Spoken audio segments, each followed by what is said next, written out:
Hello everyone, it's Desode here. I got a package in the mail today that I've been waiting for, and I'm going to do an unboxing. So let's see what we got here.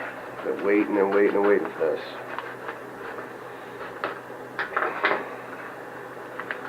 This is the newest version of the Owl from Runcam. It's called the Runcam Owl Plus. And of course, as always, you get the really nice quality box with Runcam. If you feel like you spent get a little bit more for your money. Let's see what we got in here.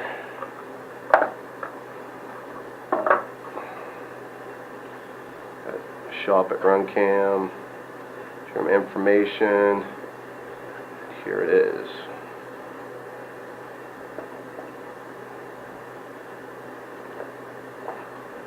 So what they've done is they've taken the original Owl, which was just basically the lens and a little tiny module, and they've put it inside this little case.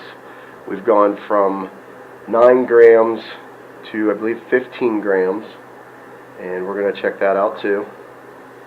And they've also added an OSD so that you can change things, just like on a lot of the other Runcams. Like I used a Runcam 2 a lot. Let's see what else we got in the box. Set that right there.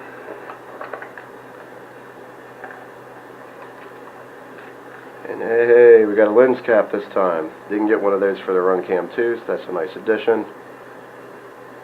Little lens cap on there. Got some mounting brackets and a back plate. An extra black back plate for the camera. Let's see what kind of hardware we got in here.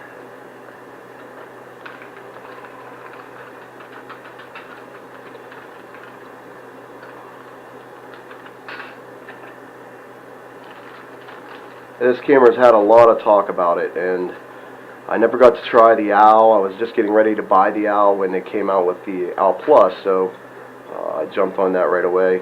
Get a little package with screws. This is your mount where you can put it in there, adjust it. We got a hanging mount, which you can hang it. And it looks like another little tripod mount. And let's see what we got for cables. So we got a video cable, audio cable, and OSD cable where you can move around with the OSD in the menu. That's a very, very nice feature. Another feature that I really liked about this was they added a separate port for the OSD. So you have 5.2 volt, 5 to 22 volt that you can use, and ground video, that's on your 3-pin.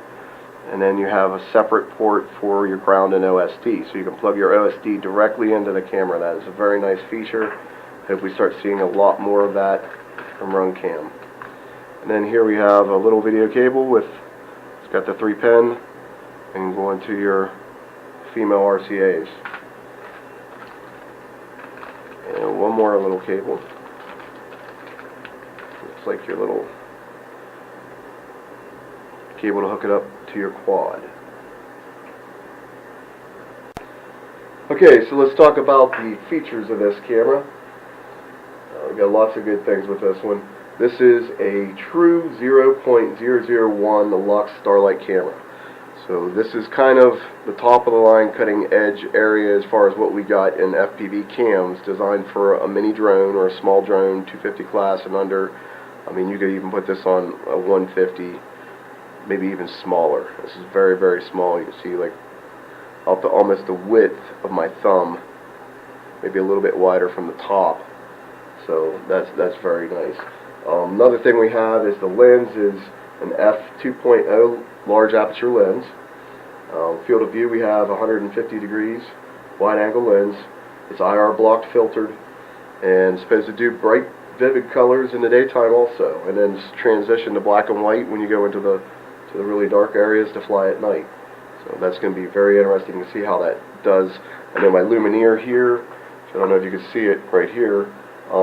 It transitions fairly quick, but I'm curious to see, how an old generation camera from about 5 years ago that I've used for a lot of night vision flying, how that compares to the newest thing on the market. So it's going to be a nice comparison between the two of these. I know the weight is huge. This old Lumenier with the original case, mind you, and you can take it, put in a lighter case. But with the original case, it shipped as, I think, at like 58 grams or 59 grams.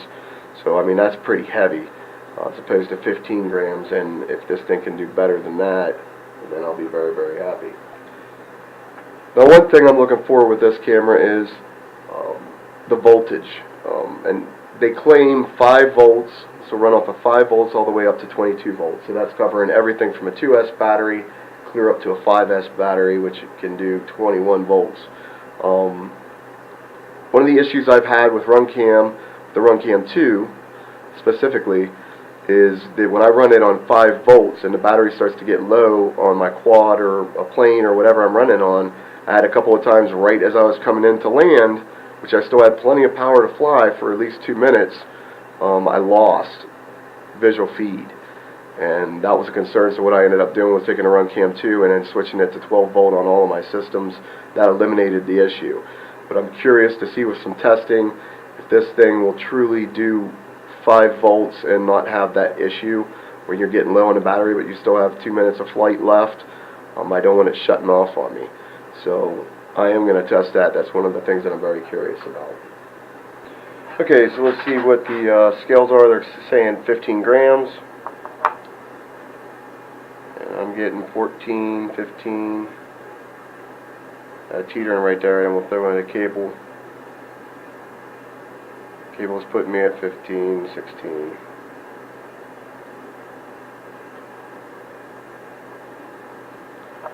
So I mean that's a huge difference though between my Lumenier with the original case on it, my Lumenier 690 Ultra WDR or WDR. Let's see what it is with the cable.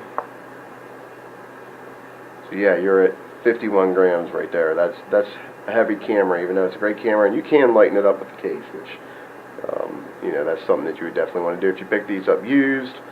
I still think that's a good camera, even though we're 5 years past it since it was released. Huge weight difference, 14, 15 grams as opposed to 51 grams. And with the metal bracket here, let's see where we're at there. We're at 17 grams, 16.5, somewhere around in there. So that's not bad with the metal bracket. And the metal bracket actually is fairly sturdy. I expect it to be a little bit more flimsy, and you can bend it a little bit, but it feels pretty sturdy, so we'll see how that holds up. Okay, so now we're going to go through the OSD. Now I am by no means a camera buff, so basically I'm just going to show you what all the options are in the OSD. So there will be things in here that I don't know about yet. I'm learning as I go. It's one of the things with this hobby. You always are constantly learning. So here is the setup menu. We have cam title, exposure, shutter, auto. And I assume you can go change it through the settings.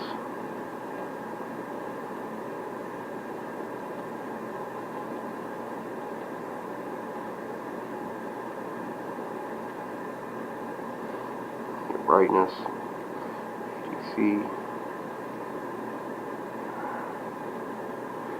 It's under exposure. White balance, we have ATW1, ATW2,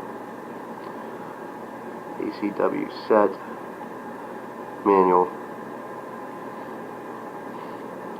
backlight,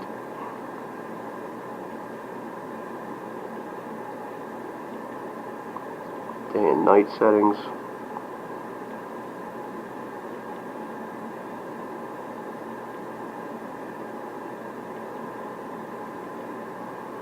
DPC settings, which I don't know what that is yet.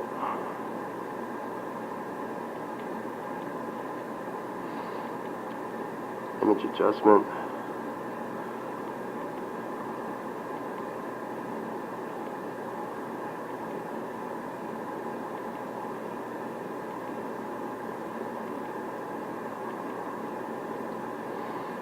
And then of course your language. So there's a quick run through of what the OSD looks like. A lot of people were really wanting the OSD from the original Owl, so it's nice to see them add that in there. The price point is not much more for everything more you're getting than what the original Owl was. I believe it's like $49 I think I paid for the Owl Plus. So next will come the testing phase. And by the way, this is looking through my Quantums. I have the Owl Plus hooked up to an Immersion RC 600 milliwatt 5.8, and I have the Runcam recording into my Quantum version 2 goggles, so that's what you're seeing at right now.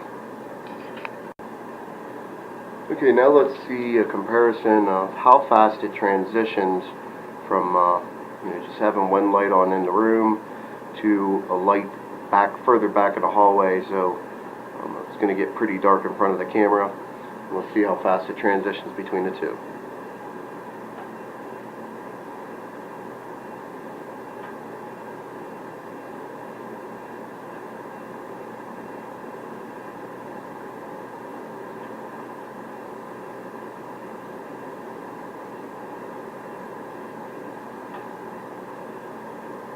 It's a very good quick transition between the color and black and white. Way faster than my Lumenier Ultra. Now here is a transition. This is just to show you how dark the room was getting when I did the transition on the Owl Plus. And this is with the Runcam 2. This is where we were, and then here's the light off.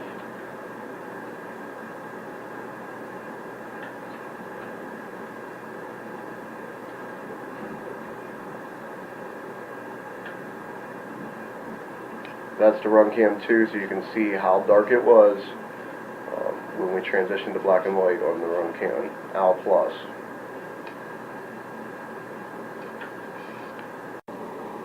Alright, so next we have the Lumenier 690 Ultra. We're going to see the transition, how fast it transitions, and I want to make a point of saying that I reset the Lumenier to default settings. So the Lumenier has an extensive array of settings. I would say even more settings than the Runcam Owl Plus. But I felt it was fair to put them both on default and do this transition test that way. So this was with both of them on default settings. Here is the Lumenier.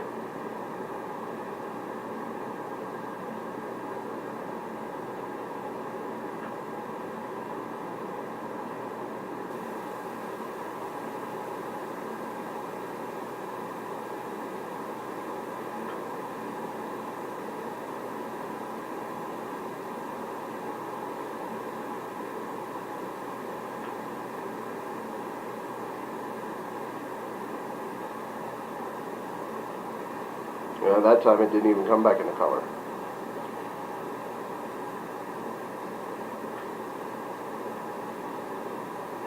Okay. That was the Lumenier Ultra. Okay guys, this concludes part 1, which was the unboxing and the transition test and the information on the Runcam Owl Plus. I have a full moon tonight, so I'm going to do some night flying with both the Runcam Owl Plus and the Lumenier 690 Ultra. And I'm going to record some of that footage directly from the cams via EasyCap. And in part 2 I will have that footage listed. I should have that up in the next day or so. And we'll also finish discussing the comparison between the two, and I'll give you my final conclusion on the cam. I appreciate you guys watching. If you have any comments or any questions, if I can answer them, I'll do my best I can. I always enjoy your comments. And please subscribe if you like the channel. I appreciate you guys viewing. Have a good day and happy flights, guys.